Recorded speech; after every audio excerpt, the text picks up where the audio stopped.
¿Ok? Entonces, comentarles cómo va a ser la metodología de las clases.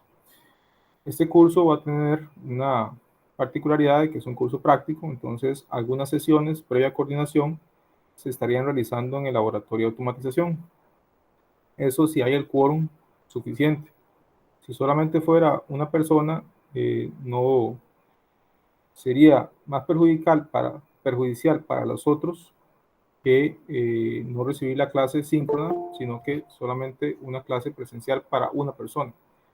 Entonces, normalmente, si la mayoría se va a poder presentar, entonces hago la clase de forma presencial, la sesión, y dejo una grabación de la clase para que igual todos la puedan revisar, pero no sería una sesión síncrona como esta. Entonces, aclarando ese punto, esas clases se coordinan previamente, aproximadamente unos 15 a una semana antes, para que estén todos enterados. Y me confirmarán por medio de WhatsApp. Importante para los que no tengan mi número, aquí lo voy a dejar en los comentarios. Ese número es para que me puedan enviar mensajes por WhatsApp. Por favor, no me escriban en fines de semana y tampoco de madrugada, solamente durante el horario lectivo, ya sea durante la clase o después de la clase, antes de las 10 de la noche, por supuesto. Y después, durante el día, yo voy a tratar de contestarle lo antes posible. Y si no, igual en el momento que tenga disponible, les voy a contestar la consulta.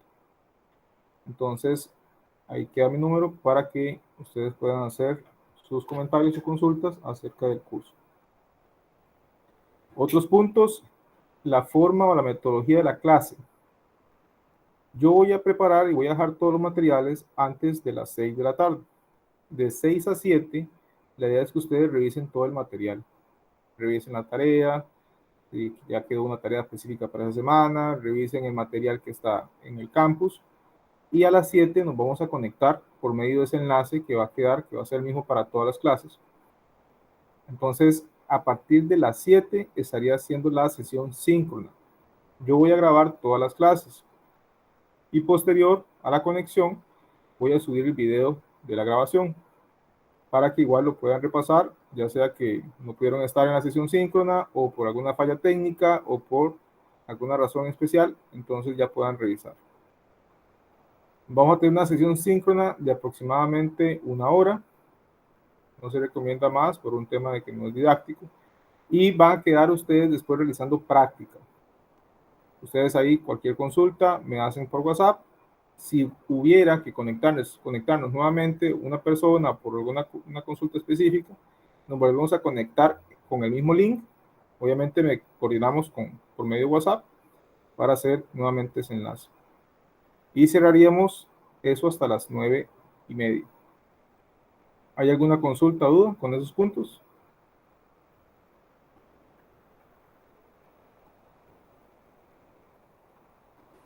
Todo bien, profe. Profe, no escuché bien, ¿nos vamos a conectar como a las 6 o a las 7? No, a las 6 se conectan ustedes y al campus a revisar todo el material para conectarnos de forma síncrona con este enlace a las 7. Ok, Ahí entonces, ustedes, si tienen dudas del material, bueno, yo voy a explicar el material, voy a dar la clase, como en este caso explicando todo lo que es la presentación.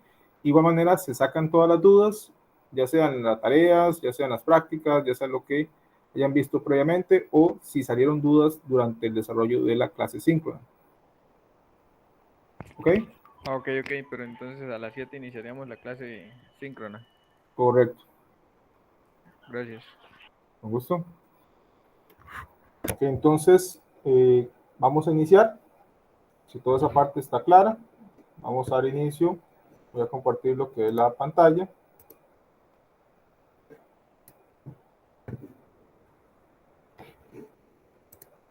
¿Me confirman que logran ver? Sí, profe. Ok, entonces, aquí van a quedar, aunque casi nunca se usa, normalmente lo hacemos casi que todo por WhatsApp, pero aquí tienen una opción. Aquí va a ser el link. Este link de acá, aquí se ha puesto un link ahí, pero eso es porque había hecho un link automático, ya lo quité. Este sería el link de las clases de ahora en adelante. Para esta semana yo tengo preparada una introducción. En esta introducción vamos a explicar que es este documento por acá y que hay un pequeño link de un video de lo que es automatización de forma muy general, para como ir calentando, por así decirlo, en lo que es este curso. Y acá va a quedar la grabación. Una vez finalicemos, yo lo voy a subir y aquí va a quedar el link para que puedan verlo en YouTube. Entonces, así va a ser así va a ser el material de esta semana. Para esta semana no hay una tarea. Prácticamente vamos a dar una introducción y ya la próxima semana vamos a arrancar con lo que es variadores de frecuencia. Es importante que todos tengan ojalá una computadora para ustedes, porque hay que instalar software. No sé si ya instalaron el TIA Portal o ya han instalado algún otro software de ingeniería en este tipo para programación de logos o Celios o algunos de estos tipos de equipos que eran Auto 1. Pero igual en este curso sí se requiere el uso de TIA Portal, que yo les voy a pasar los enlaces para que puedan, en este caso, instalarlo. Y también un software ahí de un simulador de variadores de frecuencia. Entonces es importante que si no tienen una computadora, la puedan conseguir. ¿Sí? ¿Qué versión de TIA Portal estaríamos utilizando? Ya que en Auto 1 usamos la versión 12. La versión que estamos usando es la de la U, de la universidad. Y si mal no recuerdo, es la 12. Ok. Entonces, vamos a ver primero el programa para que todos tengamos claros todos los puntos. En este caso es la carrera de Ingeniería Eléctrica. Vamos a ver el curso de Automatización Industrial 2. Es un curso teórico práctico. Vamos a tener unas horas presenciales, aunque ya sabemos que es una modalidad híbrida de 4 horas. Ustedes tienen que dedicarle al menos unas 5 a 6 horas. Y los requisitos es Auto 1. Y ya todos ustedes lo aprobaron o lo pasaron. En sí, el curso es introducir en lo que son los elementos utilizados en la automatización, tales como variadores de frecuencia, PLCs, lo que son HMIs o interfaces hombre-máquina, que son de gran importancia en el ámbito industrial.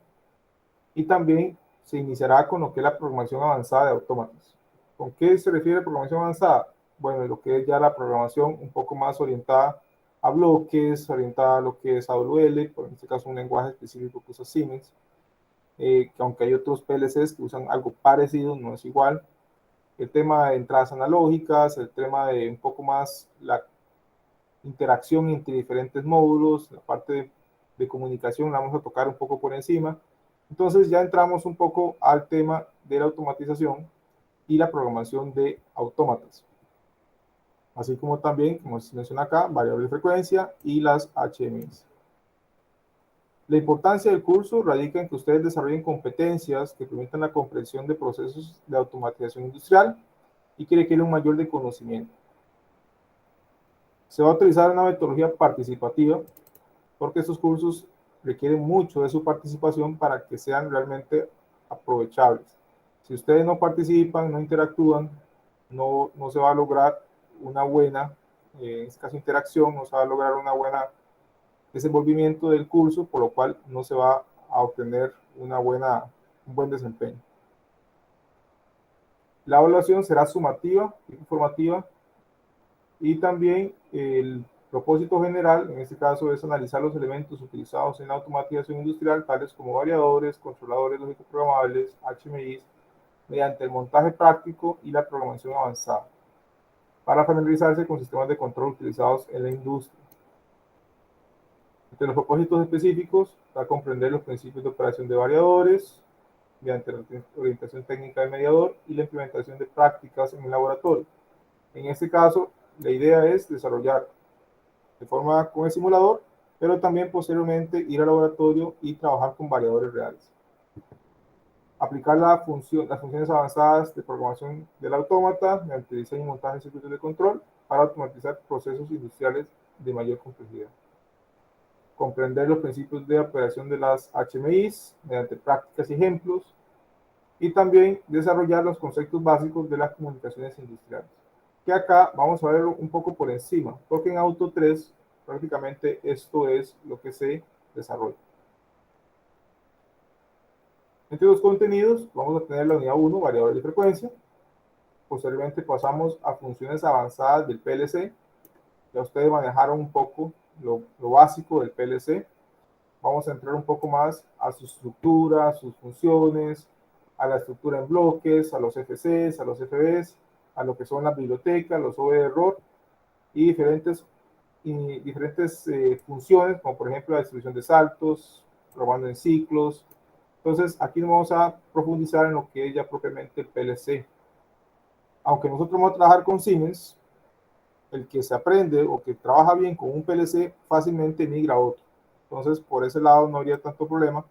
Y más que Siemens es un PLC un poco complicado, un poco cuadrado. Entonces, cuando se aprende en Siemens, es muy fácil emigrar a otras marcas. Vamos a ver lo que es la HMI. Igual, vamos a ver sus funciones básicas, vamos a ver todo lo que es cómo configurarla, cómo establecer lo que es la comunicación entre el PLC y la HMI, cómo establecer lo que son las alarmas, es decir, todos los puntos, lo que se requiere típicamente en una instalación cuando se está automatizando un proceso. Y la parte de comunicaciones, que es prácticamente una introducción. Esto lo vamos a dejar en 2 semanas, en las últimas 2 semanas del curso. La metodología es una metodología participativa en la que se incluyen prácticas de laboratorio, así como también la mayor importancia con el fin de facilitar el desarrollo de las competencias, así como la implementación de circuitos de automatización industrial de mayor complejidad. Finalmente, se realizará un proyecto. Este proyecto yo lo dejo como a mitad del cuatrimestre y es un proyecto grupal para que ustedes pongan en práctica los conocimientos adquiridos durante el curso. Importante, la evaluación. Van a hacerse 2 pruebas, cada una 25%. Las prácticas en clase, llámese todo lo que dejamos como tareas o prácticas para después de estas sesiones, eso vale 25%. Normalmente se dejan para una semana, a lo mucho. Si ustedes pueden terminarla en la misma sesión, o sea, terminamos la sesión síncrona y ustedes la hacen de una vez, es mejor. Pero igual tienen chance hasta una semana. El proyecto final es a mitad de cuatrimestre se deja y tienen tiempo hasta final del curso. Al final todo suma un 100% y esa va a ser la evaluación. Nota importante, jóvenes. Los exámenes de reposición y sustitución se realizarán de forma presencial en las instalaciones de la UTN. Y esto es, no hay otra opción. Es sí o sí. Entonces, si se les complica mucho venir, traten de evitar a toda costa, a menos de que sea una situación de emergencia, tener que reponer o sustituir un examen. Entonces, aquí esto ya queda claro. Eso quedó en el acuerdo tomado del Consejo Académico de Directores de Carrera de la sede del Pacífico con este oficio. Después de la bibliografía, tenemos a varios libros. En este caso, recomiendo El Mandado, como un libro de apoyo. Y también el Alfa Fonseca o Alfonseca, que ese sería del Autómatas y Lenguajes Formales. Pero principalmente El Mandado. Es un poco grande, pero igual no es que hay que leérselo todo, simplemente por referencias, por si quedó alguna duda o quiero profundizar más en algún punto, entonces puedo ir a investigar en este libro. Ese sería el cronograma, empezando con la semana 1 hasta la semana 13. Hoy sería la introducción a la automatización, la introducción al curso, lo cual estamos. Y ya la próxima semana entramos con variadores de frecuencia, de aquí queda una tarea, después aquí queda una práctica, y así vamos con el resto del curso. No sé si hay alguna consulta, duda.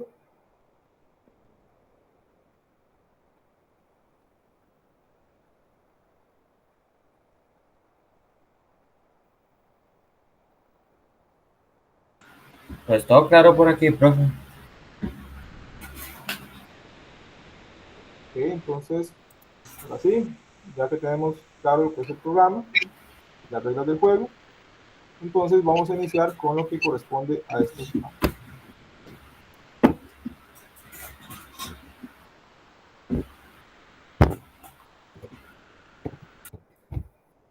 Ok, jóvenes, la automatización.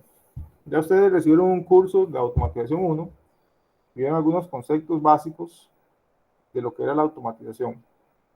Pero algunos de ustedes tienen una definición propia de lo que es la automatización y por qué es importante hoy en día. Porque simplifica los procesos, hace que, por ejemplo, la industria tenga menos gastos en labores de operacionales y pues que simplifica muchos procesos a la hora de hacerlo operativamente con personas. Varios puntos que mencionas están muy bien. Adicionalmente, la automatización algunas veces nos evita hacer trabajos que pueden producir una lesión, que era algo, antes era muy común en los trabajadores que hacían tareas repetitivas. También el tema de trabajos riesgosos. También el tema de aumentar la eficiencia, como mencionabas, en el caso de las empresas, es más eficiente. Profe, Sí, adelante. estandarización de la calidad también. Excelente, ese es un punto muy bueno. La parte de la calidad. Tal vez para algunos no es tan común ese término, que se refiere calidad a la parte industrial.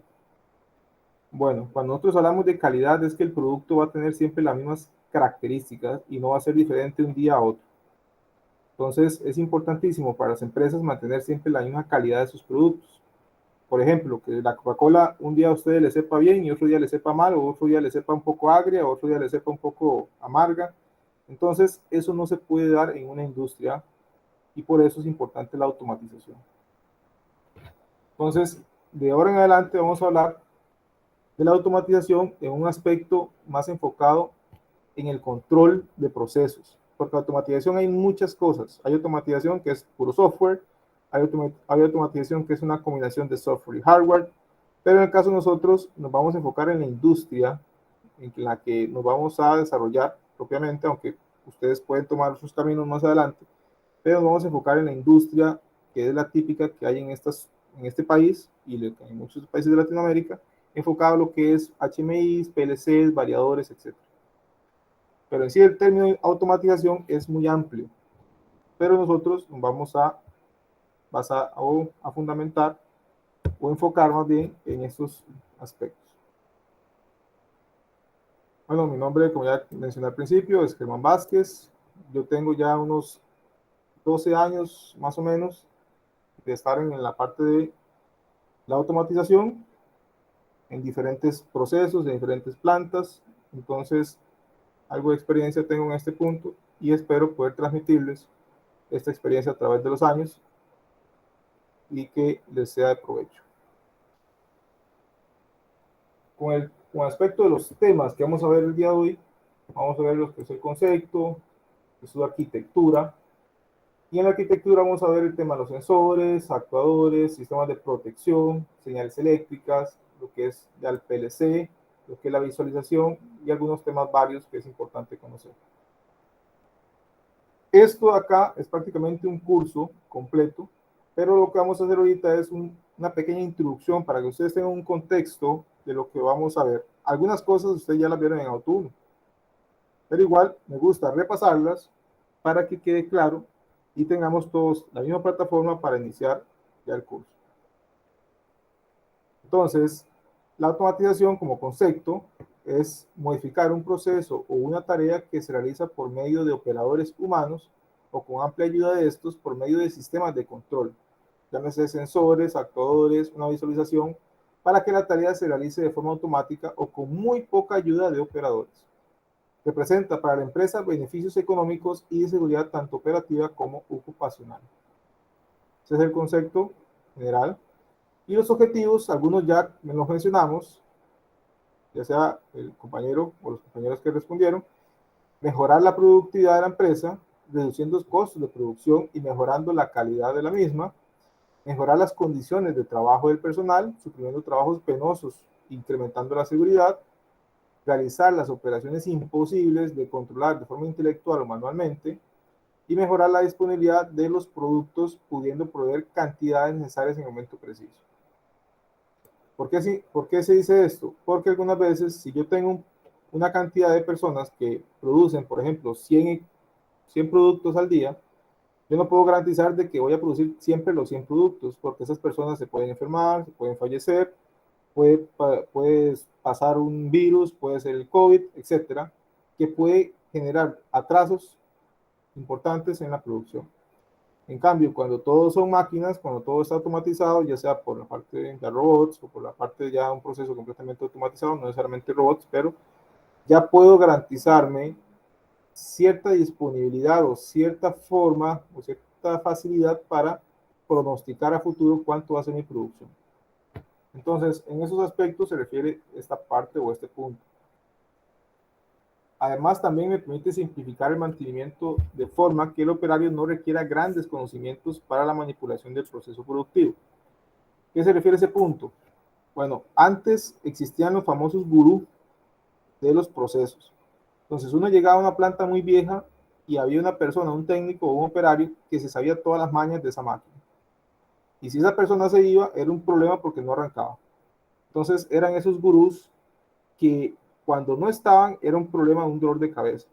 Eso se elimina con el proceso de la automatización porque la máquina está prácticamente o al 100% o prácticamente automatizada y la operación es muy sencilla, es prácticamente operar unos cuantos botones y no requiere un gran conocimiento o una gran experiencia para operar esa máquina.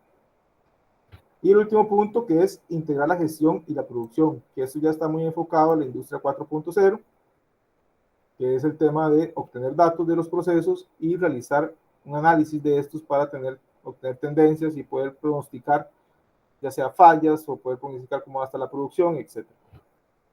Ya se le da un valor mayor a los datos. ¿Cómo es la arquitectura típica de la automatización?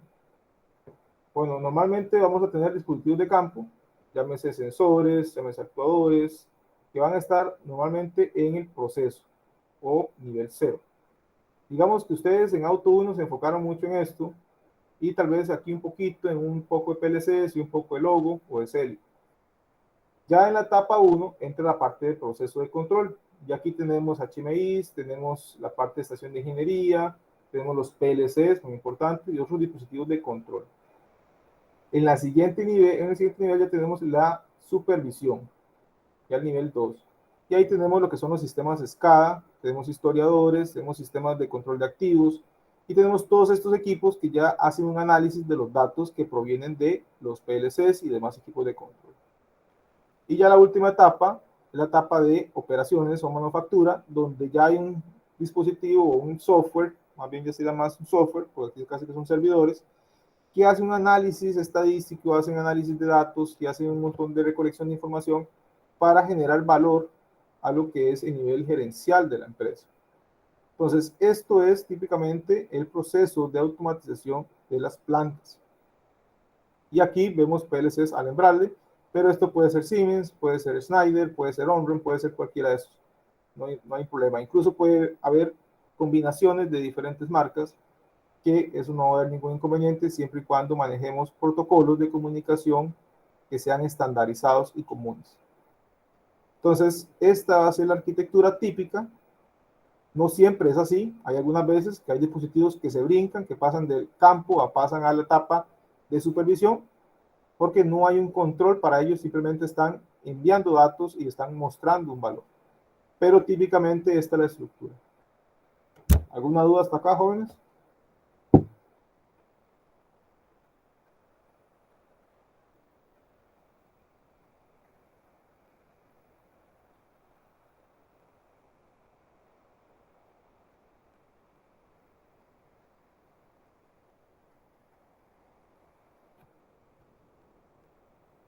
¿Estamos claros? De mi parte no, profe. ¿Podría ser un poquito más grande o nada más para hacerlo mejor?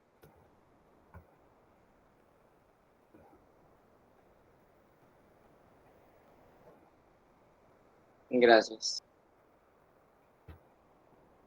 Ok, entonces vamos por acá.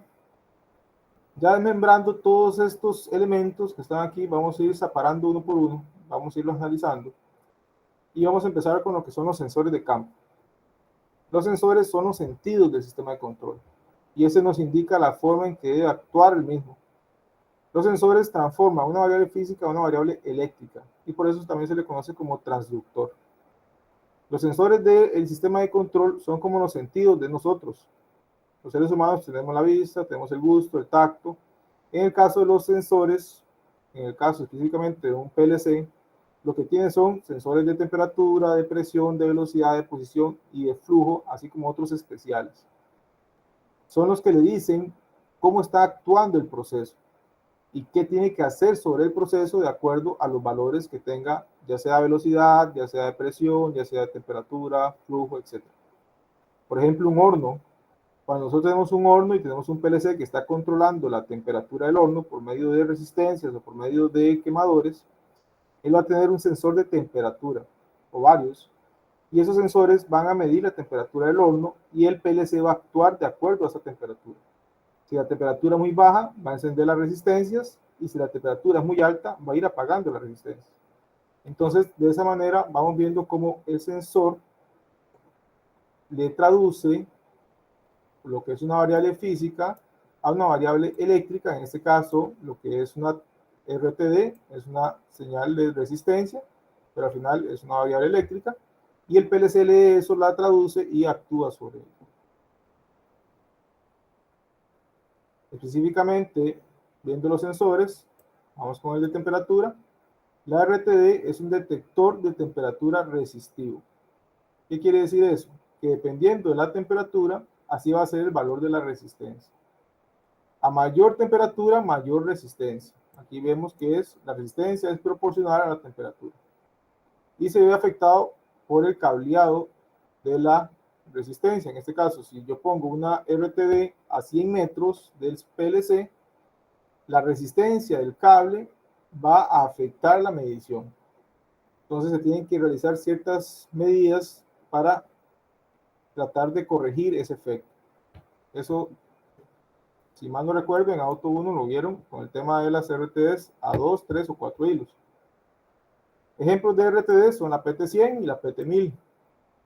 ¿Qué es la diferencia entre una y otra? Si alguno me explica ahí qué significa este 100 que vemos acá. Si alguno sabe.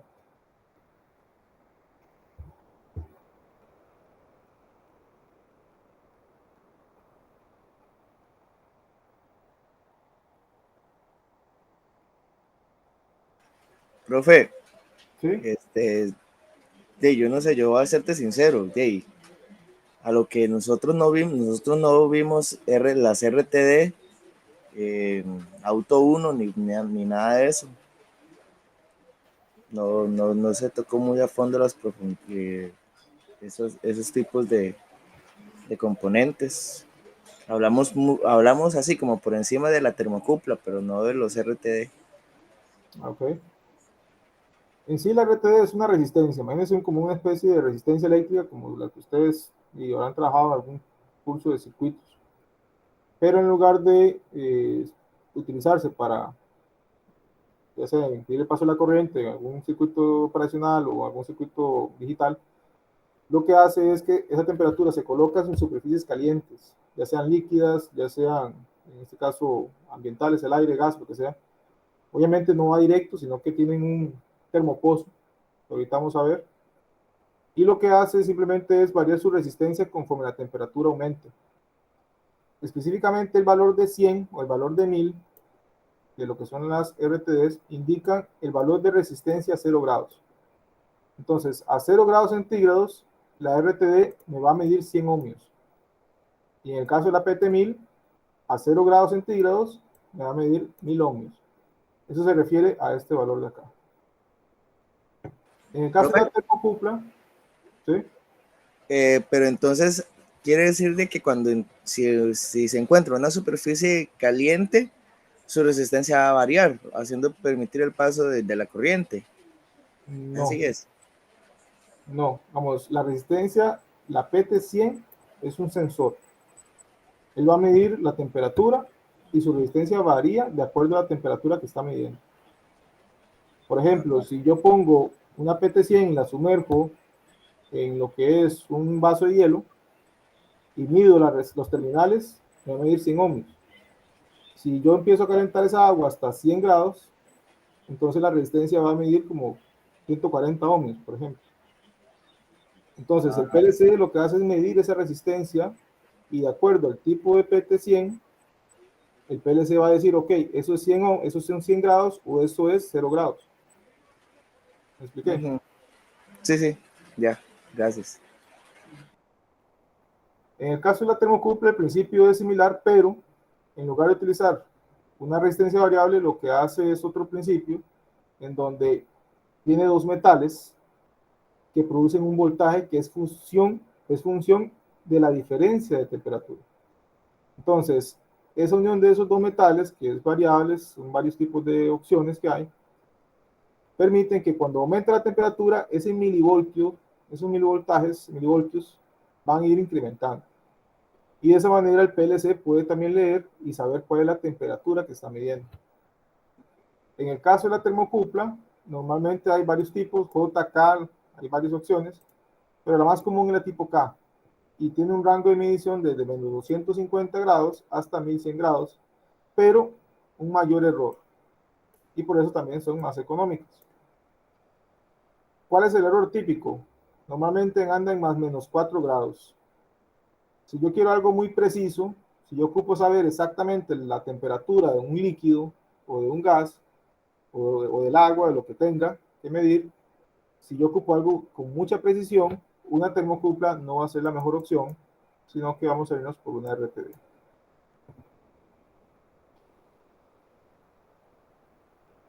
Con el tema de la presión, es otra variable física que normalmente nosotros, tal vez en la cotidianidad de nuestras vidas no es algo tan común, pero sí vivimos con cierta familiaridad en algunos casos, como por ejemplo cuando ustedes van o se han visto, menos que sí, muchas veces cuando van a llenar una llanta o van a inflar una llanta de un carro. Cuando ustedes le dicen al pistero, ¿qué valor le dicen normalmente? Libras. Ajá, 35 PSI. 35 PSI. ¿Qué normalmente la gente le dice en libras? Porque PSI es una unidad que es pound square inch. Entonces es libras por pulgada cuadrada. Pero la gente no va a decir eso, sino que dice libras. Pero eso es presión. Y normalmente no tenemos un dispositivo como este para medir la presión de la llanta, sino que es algo más mecánico, pero al final es el mismo principio de medir presión. En el caso de un PLC o un controlador, ocupa una señal eléctrica y por eso es que tiene un transductor. Y son algo parecido a lo que estamos viendo acá. Esto aquí se enrosca y va a lo que es el proceso. Llámese una tubería, llámese un tanque, y aquí va lo que es la señal eléctrica. Normalmente son señales eléctricas de 420 miliamperios o de 0 a 10 voltios, dependiendo de lo que uno requiera. Normalmente hablan de rangos, por ejemplo, 0 a 10 bares, o 0 a 16 bares, o 0 a 10 PSI, dependiendo de si estamos utilizando esto es más gringo y esto es más europeo. Y aquí en Costa Rica se utilizan las dos. Entonces pueden encontrarse en procesos industriales PSI o pueden encontrarse también bares. Profe, en carros más modernos ya de hecho vienen en las pantallas. Es correcto. Si las llantas están bien infladas o no, y te marca un check ahí. Sí, sí, ya vienen con un equipito electrónico que me mide la presión de la llanta y en este caso es un plus adicional, ¿verdad? Esto es algo relativamente común en procesos industriales. En la vida cotidiana no es tan normal que nosotros usemos, pero sí, bueno, en el tema de aire acondicionado también se usa mucho los manómetros. ¿Alguno ha visto algún momento cuando han cargado un aire de algún carro o cuando han cargado el aire de alguna casa ahí? Entonces ustedes han visto que llevan con unos manómetros y están viendo la presión. Ese también es otro principio. Obviamente los manómetros es algo más local, es algo mecánico, no es algo como estos equipos, pero igual es el mismo principio de medir presión. Normalmente en los procesos industriales va un manómetro de esos que mencionaba, que es algo completamente mecánico, y va un equipo de estos. Eso por un tema de redundancia. Porque si este dato me está llegando mal al PLC, entonces yo quiero verificar que lo que me dice el PLC, si el PLC me dice hay 100 bares en esa tubería, entonces yo normalmente coloco un manómetro cerca de este para verificar si es cierto o no. Entonces, por eso aquí se dice que se acompaña con manómetros por un tema de redundancia. Adelante. ¿Cuál es la diferencia entre un sensor de presión de estos y un transmisor de presión de esos que tienen, no esta marca Siemens, que tienen son como redondos? Que son como redondos. Como los transmisores es que hay de presión, hay de temperatura, de flujo, que tienen la Okay. tapa. Que son como una pastilla verde. Sí, correcto. La diferencia entre esos y un sensor de presión. Este equipo viene con las dos cosas. Tiene el sensor de presión y tiene lo que es un convertidor que pasa la señal eléctrica, la pasa a una señal de 420 miliamperios. Entonces ya Es va directo transductor. al PLC. Transductor. Sí. O sea, él hace todo el conjunto. Pero típicamente uno se va a encontrar 0,10 bares, 420 miliamperios. Entonces, 0 bar, 4 miliamperios, 10 bar, 20 miliamperios. Y ahorita vamos a ver un poco acerca de esas señales de 420. Ok, para seguir avanzando. Otros sensores son, por ejemplo, velocidad. Son sensores que convierten una variable física de velocidad a una señal eléctrica, llámese estos pulsos, corriente, voltaje, etc. Normalmente son sensores de tipo inductivos, donde dependiendo de la frecuencia, así serán los pulsos y por lo tanto la velocidad. Entonces, una aplicación muy común es en unos motores grandes, donde tengo una rueda dentada, o molinos, o lo que son motores de combustión, ya para generación eléctrica. Entonces tengo una gran rueda dentada, y aquí tengo un sensor inductivo que cada vez que pasa un diente de estos genera un pulso. Entonces, Profe, eso así va generalmente, a una mayor frecuencia. eso generalmente se les pone en la cara, doctora, ¿no? Para medir al lado de baja. Se hace una relación ahí, ¿no? Se puede hacer, es una opción. Si la velocidad es muy alta, sí se recomienda poner una reducción o utilizar otro principio que no sea de este tipo, que no sea con un sensor inductivo. Hay otros ejemplos, como por ejemplo un resolver, un encoder, que ya puede trabajar con mayores velocidades sin problemas. Pero eso del resolver y el encoder, ahí lo vamos a conversar un poco más con lo que es los variadores de frecuencia.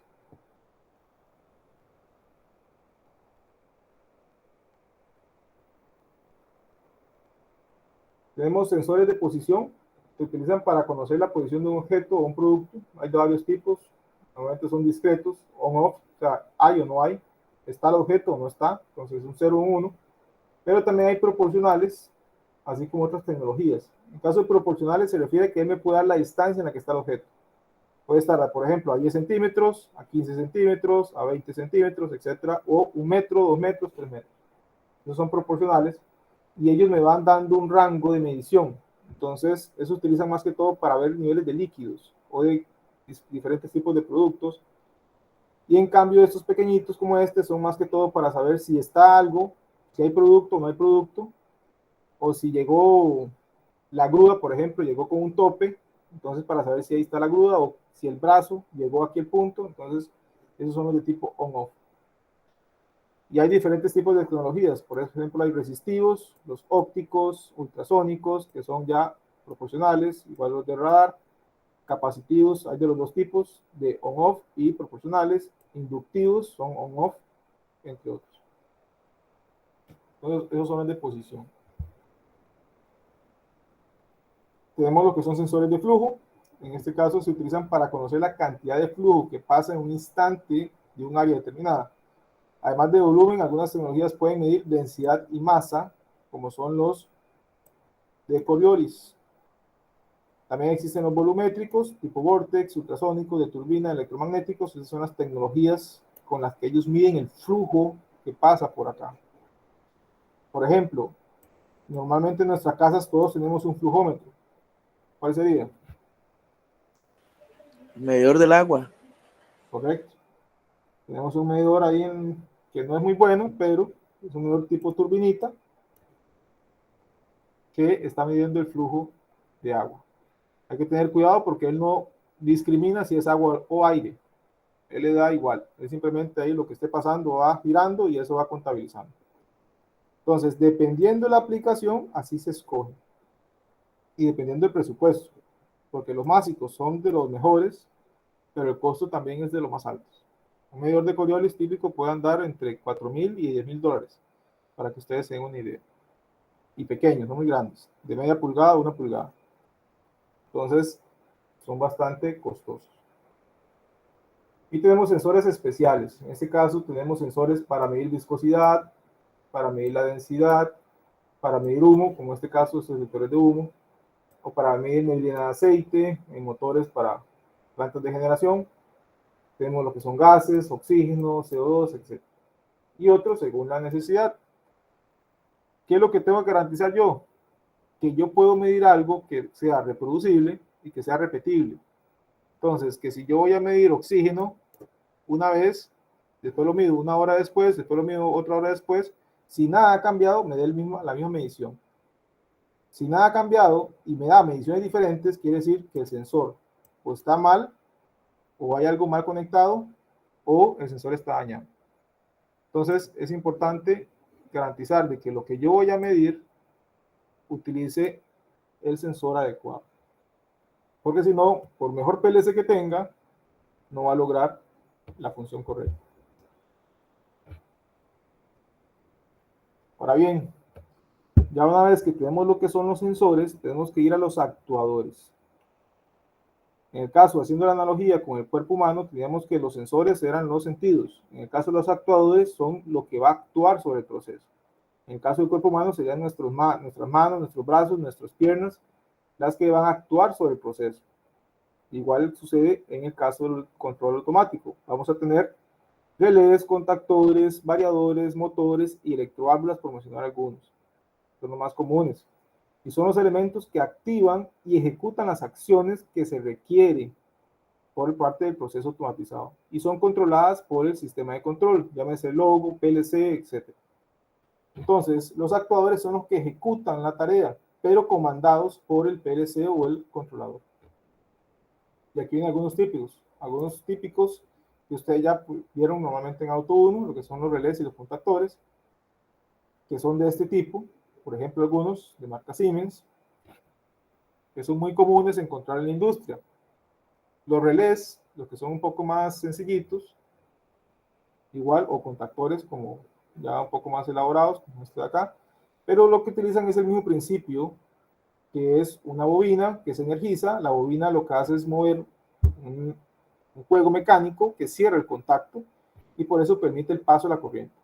Son sistemas on-off. Es como un interruptor de una casa, igual, es el mismo principio, nada más que el interruptor es un ser humano, es el que presiona y que cierra el contacto.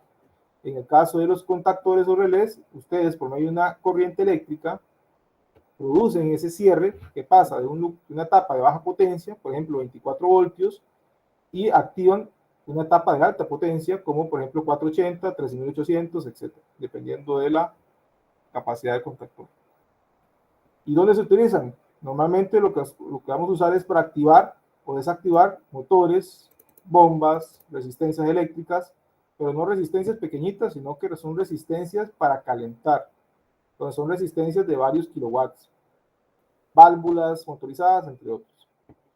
Y existen los monofásicos, los trifásicos, de la etapa de baja potencia es la parte de control y va al proceso, que es una etapa de alta potencia. Entonces, por esa forma es que logramos que un loguito, que es de 24 voltios, de baja potencia, pueda controlar un motor que es de 20 caballos, 30 caballos, 50 caballos, 100 caballos, etc.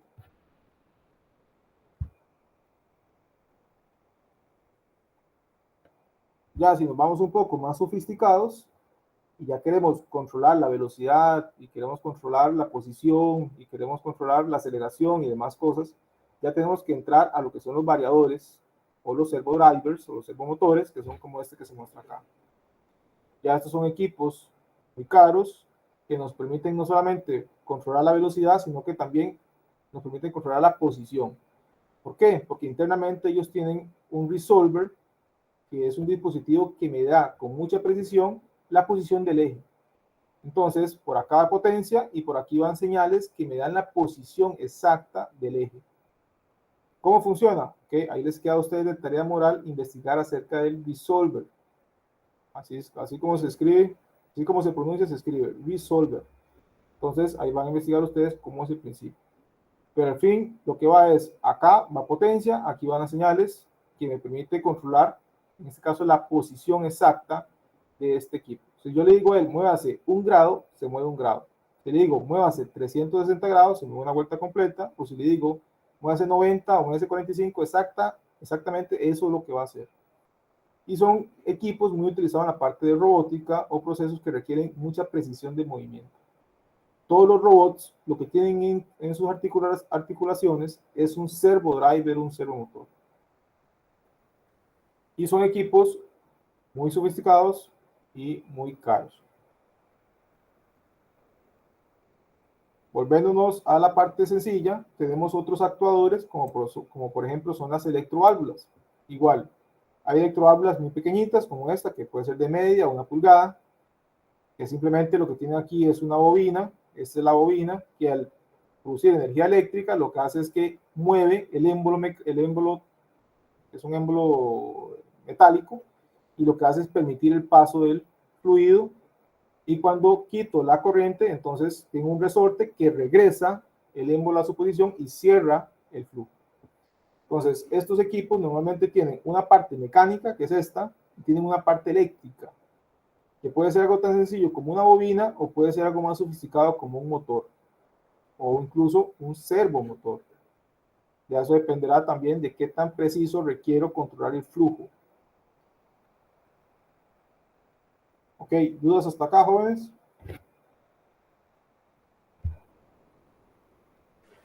Todo bien. ¿Cómo es que se llamaba? Dissolver. ¿O cómo es que se escribe? Resolver.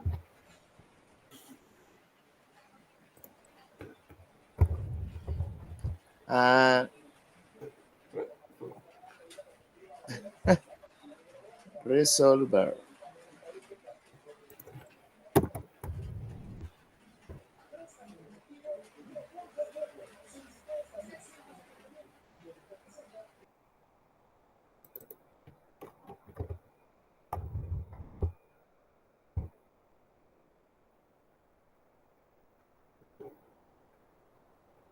Como este.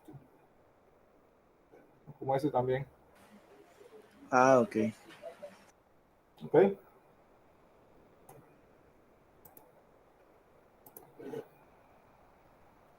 Ok, entonces siguiendo con las señales eléctricas. Volviendo a la analogía del cuerpo humano, las señales eléctricas serían como los impulsos eléctricos que mandan nuestros nervios. Entonces, en el caso del ser humano tenemos los nervios, tenemos todas estas terminales nerviosas que producen que el cerebro pueda controlar nuestros actuadores y pueda también utilizar los sentidos. Así son las señales eléctricas en el caso de un PLC, de un controlador. En este caso, normalmente vamos a tener diferentes tipos. Vamos a tener discretas, on-off, vamos a tener analógicas, típicamente 420 mA, 0,10 voltios o de frecuencia, también hay opciones de pulsos. Y también, por último, tenemos las que ya cada día son más comunes, que es la parte de protocolos de comunicación, que son señales de tipo digital.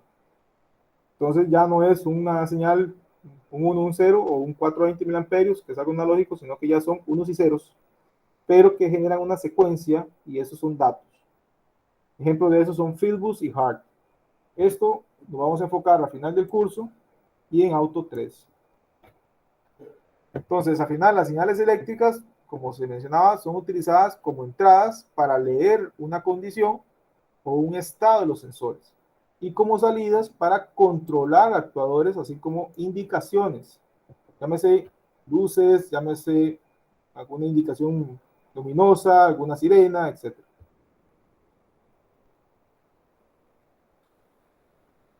Detallando cada una de ellas, las señales analógicas, por ejemplo la de corriente de 420, son de lazo de 2 hilos, donde va la alimentación por los mismos 2 hilos donde va la señal. Eso quiere decir que solamente ocupo 2 cables para alimentar el sensor y que el sensor me devuelva el dato de medición.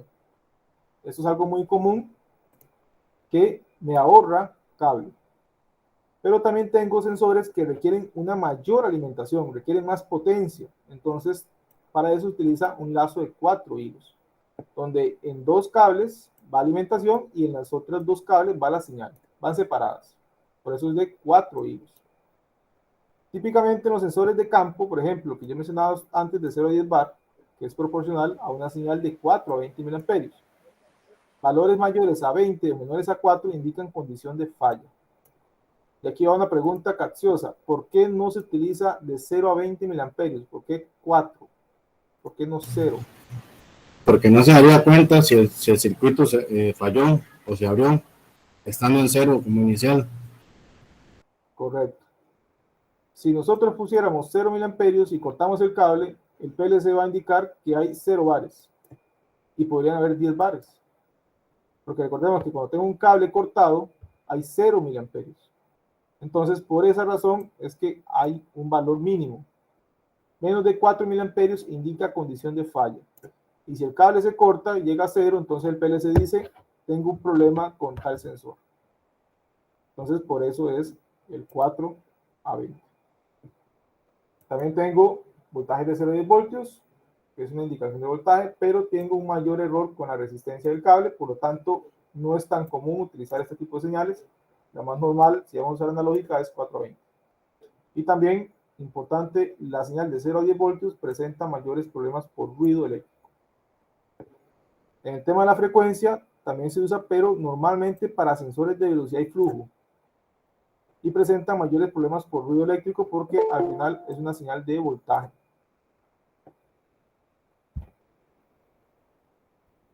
En el caso de las señales digitales, llámese protocolos de comunicación, normalmente es un solo bus para varios sensores. Entonces va un cable que va conectando todos los sensores uno a la vez. Esos protocolos normalmente son protocolos estandarizados, son ya robustos, que no les afecta la interferencia electromagnética y permiten comunicar más información y con mayor precisión.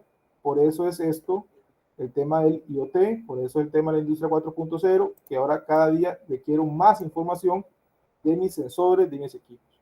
Entonces, por eso los protocolos están, por decirlo así, están sobrepasando el uso de lo que es la parte analógica.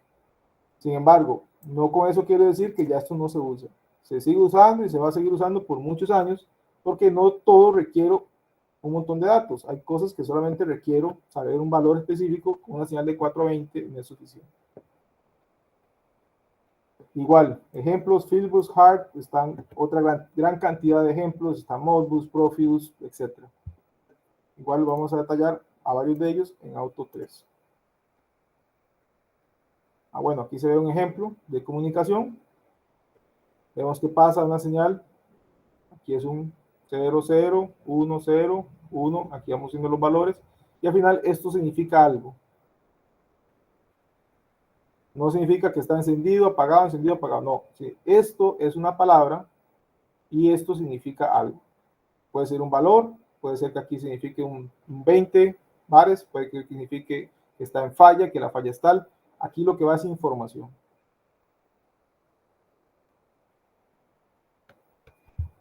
¿Qué más se requiere en los sistemas de control? Bueno, requerimos, además de poder controlar los equipos y poder ver y poder trabajar sobre ellos, ocupamos sistemas de protección. ¿Por qué? Porque algunas veces puede suceder una falla y requiero proteger mi equipo costoso.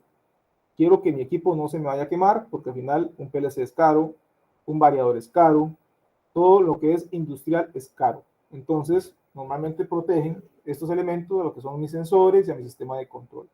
¿Cuáles son los típicos?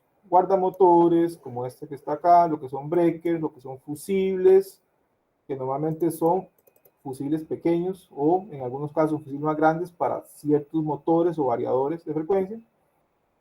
Protector de picos, seguidores de voltaje, que más que todo es para lo que es control PLCs. Entonces, mis equipos yo los voy a proteger con este tipo de dispositivos que lo que hacen es que si se da una sobrecorriente me dispara. Es el mismo principio del breaker que ustedes tienen en sus casas, del disyuntor que ustedes tienen en sus casas, y es nada más industrial, más robusto, que es para uso ya en la industria como tal, es de uso pesado.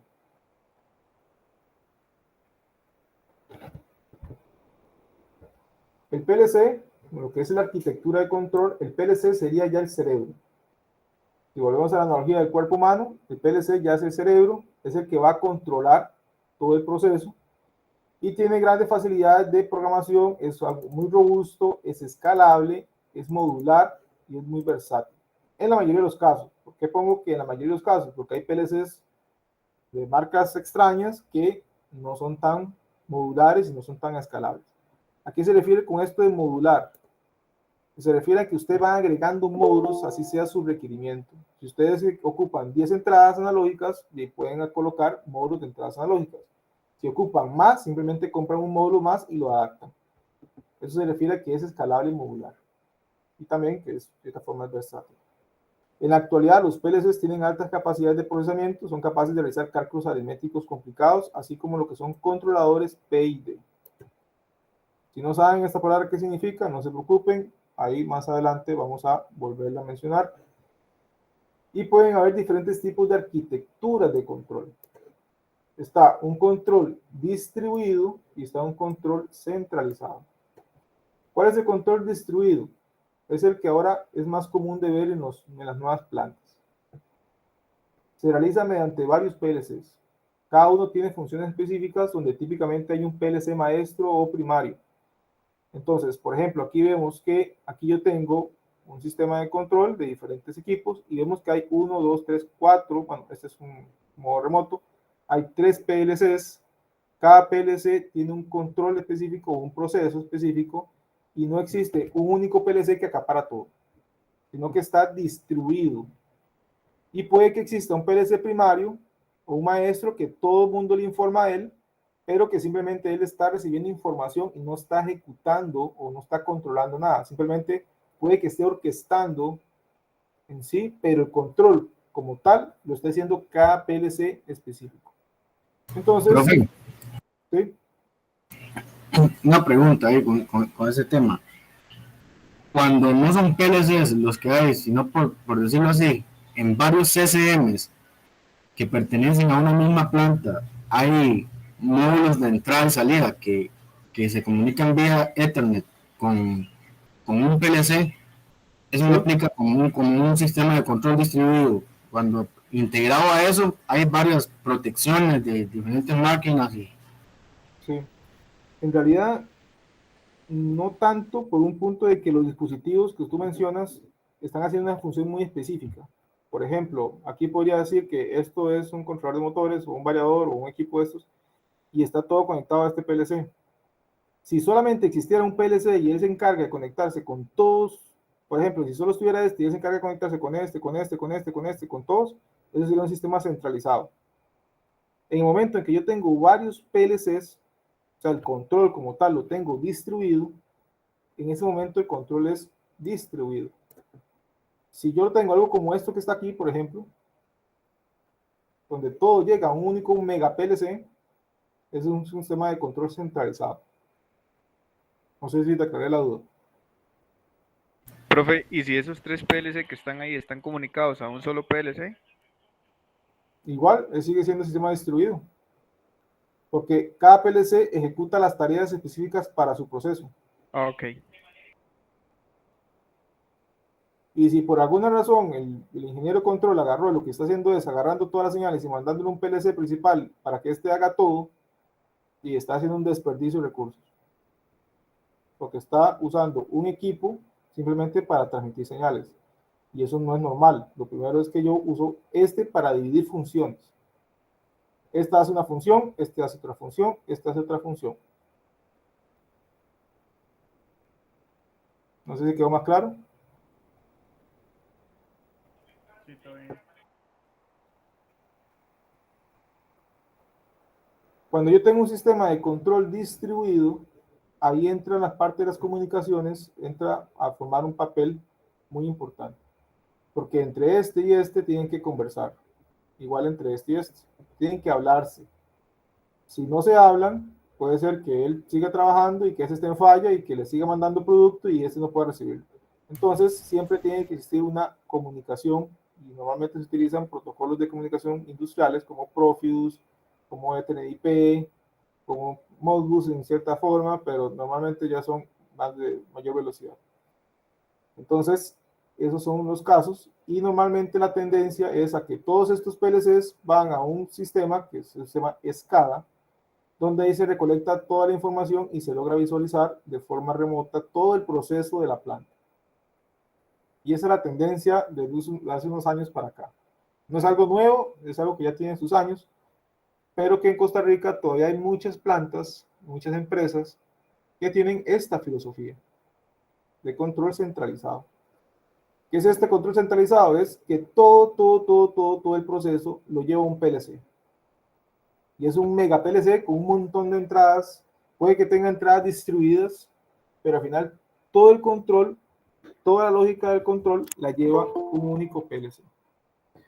Entonces, Profe, ese es el ejemplo que te estoy mencionando yo entonces, donde hay módulos de entrada y salida, y esos módulos captan toda la información de todos los sensores, pero tiene, en los extremos tiene dos puertos, uno para captar información vía Ethernet de drivers, de variadores y equipos que se comunican vía Ethernet, y otro puerto donde envía toda esa información por medio de un switch al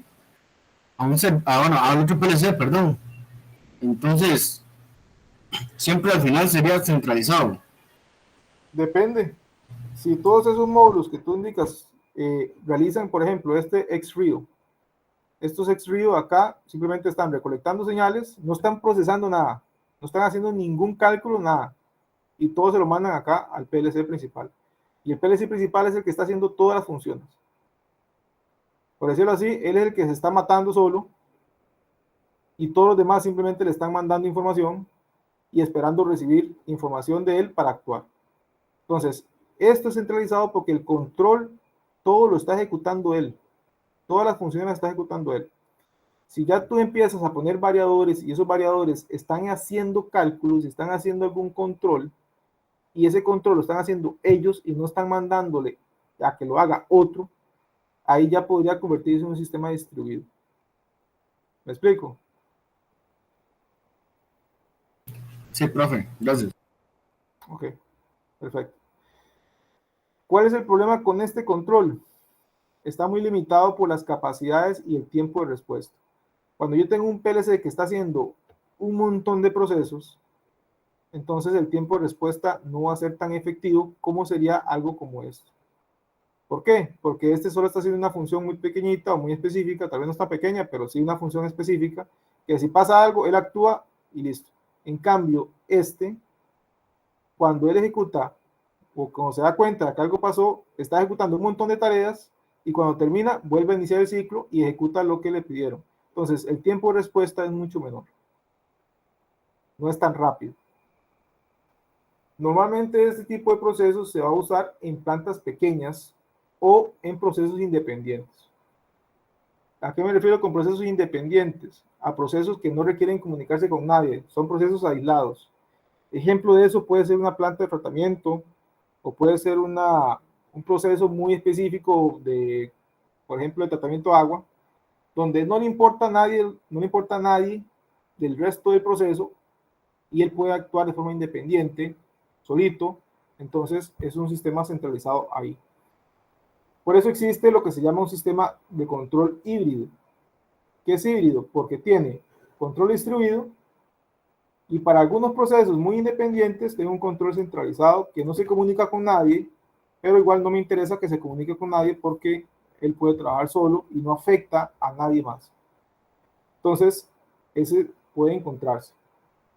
Entonces, no es que ya no se usa, se sigue usando, pero para procesos muy pequeños o plantas muy pequeñas.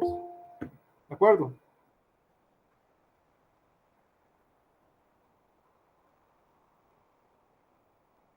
Ok, ya para ir cerrando, tenemos lo que son protocolos de comunicación ampliamente utilizados en sistemas de control distribuido para comunicarse entre los distintos elementos, llámese PLCs, con los sistemas de visualización HMI y SCADA. Se caracteriza por su alta robustez y confiabilidad. Vean que aquí es un término muy común en la parte de automatización industrial, la robustez y la confiabilidad, porque yo no puedo darme el lujo de parar un proceso ni media hora ni una hora porque sale muy costoso. Entonces tengo que garantizar esto. Entonces la mayoría son protocolos propietarios o algunos son abiertos que funcionan con dispositivos y software propietario, pero también hay software libres, que esto es la tendencia normal, utilizar protocolos libres. Por ejemplo, lo que es Profibus, lo que es Profinet, lo que es Modbus, son protocolos libres, ETNIP, en cierta forma. Entonces, al final, son protocolos, aquí está Modbus, que me permiten, sin tener que pagar una licencia, puedo usarlos. Y esa es la tendencia hoy en día. Ahora bien, con la parte de visualización y control, ¿qué tenemos? Antes teníamos botoneras, selectores, indicadores. Después evolucionamos y ahora tenemos lo que son interfaces hombre-máquinas o HMIs. Y ahora, o hace unos años para acá, tenemos lo que son sistemas SCADA, que son sistemas de supervisión, control y adquisición de datos. Y estos equipos, estos SCADA, se utilizan más que todo para ya plantas grandes, ya procesos complejos, con muchos procesos, con muchas PLCs, con muchos controles, y por lo tanto ya la HMI se me queda un poco corta y ya tengo que migrar a un sistema mayor. ¿Cómo lo veo un poco? Veámoslos así. Este es el sistema de botoneras, arranquiparos, prácticamente es un ejemplo muy común, arranquiparo de bombas o motores, y se usa todavía para procesos muy puntuales, como por ejemplo arranquiparo de control de torre, de enfriamiento, o arranquiparo de bombas, etc.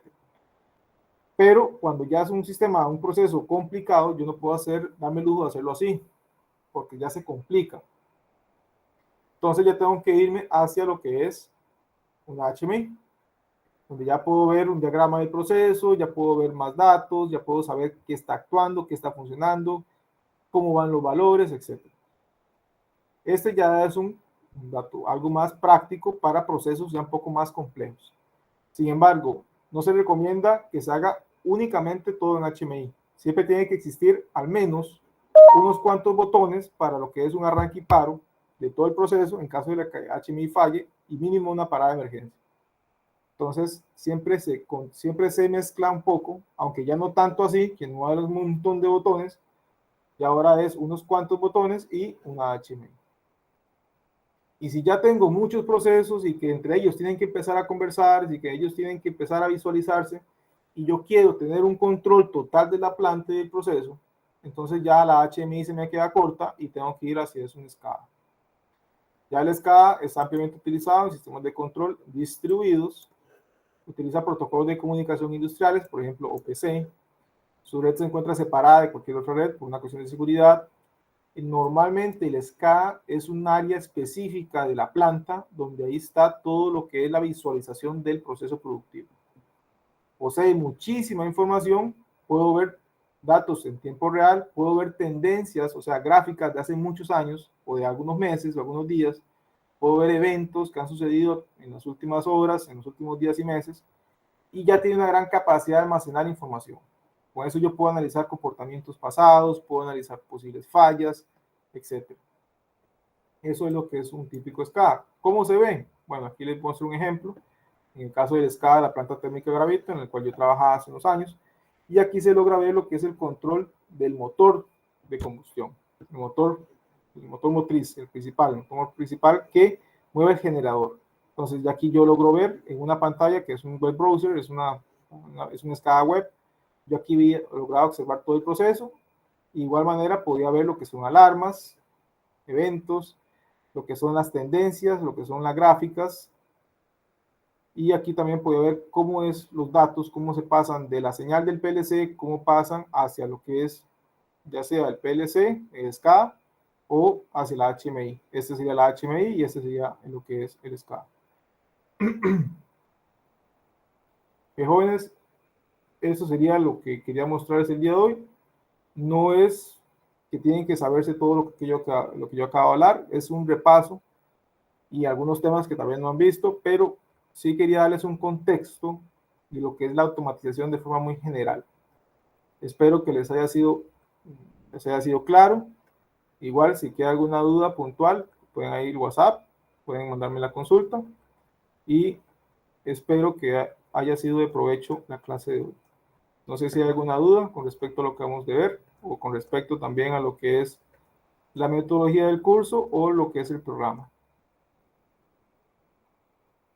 Profe, tal vez con la metodología, dijiste que a veces iremos presencial, bueno, que vas a preguntar, me imagino. Entonces, ¿eso lo vas a hacer como en las siguientes clases o ya tienes como alguna idea de... Sí, probablemente, por darles un ejemplo, dentro de un mes probablemente sea una clase presencial. Cuando ya hayamos visto toda la teoría de variadores, hayamos practicado con el simulador, entonces ya ahí yo les aviso una semana antes para que me confirmen, ahí coordinamos y ya quede eso claro. Entonces, más o menos así va a ser la coordinación con esas sesiones. Ok, perfecto. Eso era. Gracias. Okay. Jóvenes, no sé si hay más dudas.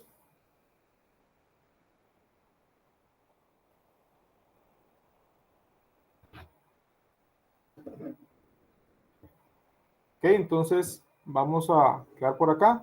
Ahí quedó pendiente por WhatsApp, cualquier consulta adicional. Y entonces nos quedaríamos, bueno, yo estaría dando todo lo que es el material el próximo martes, antes de las 6, y a las 7 nos estaríamos conectando por este enlace. Pasen buena noche, ahí quedó al tanto. Buenas noches, profe. Buenas noches, gracias. Buenas noches, profe. Buenas noches a todos.